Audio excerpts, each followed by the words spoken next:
Hi, it's Jeanne Murphy, and I'd like to introduce you to someone that's very special to me. This is my mother.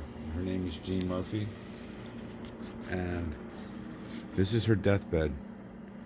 She hasn't more than opened her eyes just a few times in the last 2 days, and only been able to manage to say a few garbled words. She's sleeping now. If you can see her labored breathing, it's much about the death process. It's fairly close to her time. So she was always a little camera shy. I'm sure she wouldn't want to be having herself videotaped, but there's a reason I'm doing this, and I hope the reason is worth it, and this could be maybe her final gift to me and to maybe to you. So, being a tree guy, I've been a harbinger of death. I've been bringing death to the trees for many, many years, and yet sometimes I save the trees. Most of the time I love the trees. So it's a kind of it's just a dichotomy, or it's I don't remember the word now, but kind of, there's the truth and there's counter truth. I love the trees, I kill the trees. Why would you ever do that? But about 3 or 4 weeks ago, my mom had a pretty bad episode with her lungs getting some fluid on them. She was in the hospital, and then she came back from the hospital, and when she got back from the hospital, we were all having a visit with her, and I was just laying in bed, watching her lay in bed here, and knowing it wouldn't be very long for her, and thinking to myself, you could offer this woman $1 million. You could offer her the nicest car. You could offer her a beautiful house, a great job, or whatever, and none of that means a thing to her in this state. Nothing matters. Nothing like that matters at all. And so maybe it just takes us to get to that point before we realize that it probably never mattered at all anyhow. All the things that we think are so important, we strive for, the maybe reputation, maybe we're looking for riches and fame or whatever, it just doesn't mean much. So the other thing is about death, that my mother is dying here is a reminder that, my turn's coming next. I'm not going to be here forever. There's going to be a day when I take my last breath. And that's very similar to when you walk up to a tree with a chainsaw. I walk up to a tree with a chainsaw. I usually say it to the tree first. I said, forgive me for this, beloved tree. What a beautiful being you are. Today is your day, and I ask you to give away. One day my day will come. And in the scope of things, it won't be long, just the blink of an eye. Eternity is a very long time. So, and 1,000 years from now, 10,000 years from now, it won't make any difference. My life, the tree's life, nothing will matter, more or less. It's just we all are mortal beings. And so I think there's a certain humility that comes with that recognition that, I'm not just some big, tough, macho guy that I got this chainsaw and I'm going to go cut this tree down because I'm so cool. And then I'm going to laugh or, get all excited when it hits the ground and the big dusty cloud comes up, and that's going to be us one day hitting the ground. So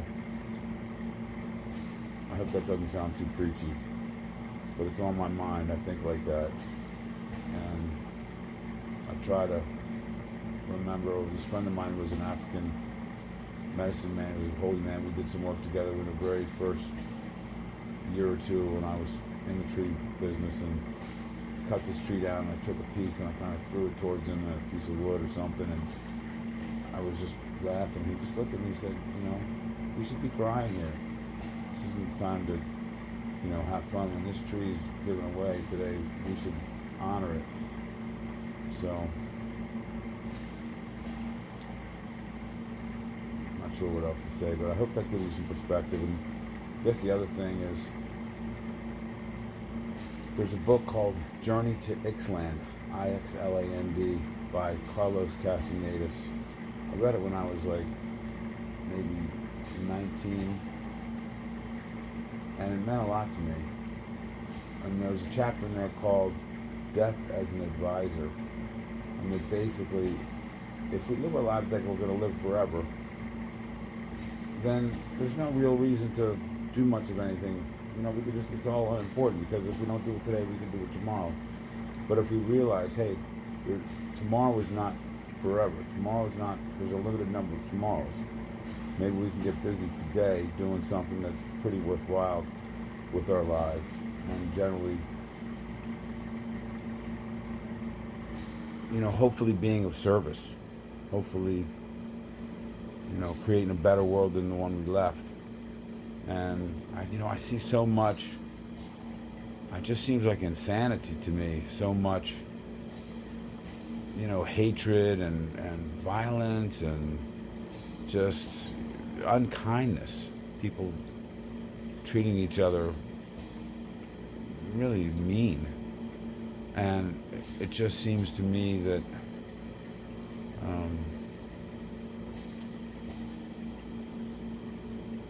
it just seems like, why would you ever want to do that?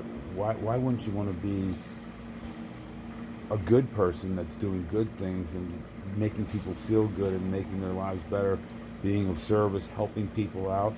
It's just it's instead of like, hey, how much can I get for myself?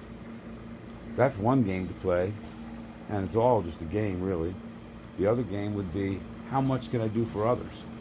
And, not necessarily as a martyr, but basically take care of yourself so that you can take care of others. Always think of like, hey, we're all in this together. If one person suffers, we all suffer. And that's kind of a foreign concept.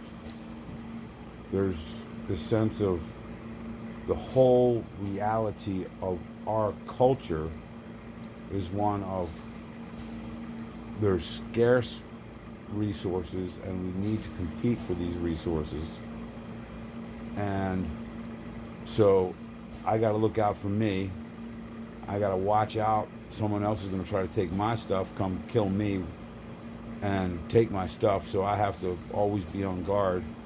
And, I lived my life like that for a long time. The vast majority of my life, I lived just like that. I was always concerned, And then I'm still in the process of shifting that out to looking at everything as we.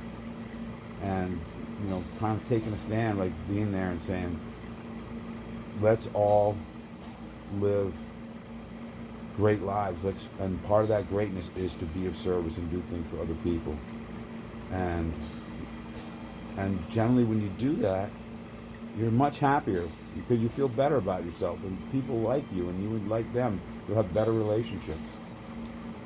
And it's just a whole new game and it's kind of fun. And there she's saying something. So I wonder what she thinks of this. She was a very generous person, man. Being a teacher for 35 years, you have to have a generous soul to want to impart all that knowledge to kids. I asked one of my friends who told me, yeah, your mom was my teacher when I was in first grade. I said, yeah, really, was she a good teacher? He said, yeah, still know how to read. So, anyhow, I guess that's enough for now. I want to thank you all and wish you everybody well, and hope we can. Oh, well, there's just one final thing, like the whole concept that, okay, it's us, it's me against them, me against the world, us against them, my tribe versus their tribe. That is completely fabricated and made up, and we all think it's so real because it's the only thing we've ever known. But we could just as easily make up, hey, we all love each other and love all things and try to do right and help other people out and be part of a world that works for everybody. That's a different game. We could all play that. And then someone's going to say, well, you can't do that because then you'll just get run over. Well, you do it in a discerning way, in coming from a place of some level of understanding. and just find your gifts out there to give in the world. And I know, making tree videos and showing people some of the way I like to do tree work and think about tree work and all that has been fun for me, and I've gotten a lot of good feedback from it. And I've seen some of the people who are just young guys, like Bixler, for example, is the one that comes to mind, the greatest. I was talking to him when he just had a pickup truck, and he's got I don't know, he's working on him getting up to $1 million worth of equipment now. He's going out there and doing great work. So it's fun to watch people succeed in this business, and I'm only going to be here so long, so try to give as much as I can. I'm going to try to up my game up a little bit here for y'all, and put some great videos out, and maybe write some articles, and maybe write a book or something, and see what happens. But it's my new stand, and I'm going to do it in part to honor my mother, because without her, I wouldn't be here. So anything I do to help people in the world is a testament to her, and, giving the gift forward. So thank you all very much. I know a lot of you people have been there and watched your mother die, and it's a very unique time. This is the woman that gave me birth, and now she was there when I was born, and I'm going to be here when she dies. So I guess that's a fair deal. And I love her, and I appreciate your prayers. If you're into prayer, her name's Jeanne Murphy. And thank you so much. And I love you all. Take care.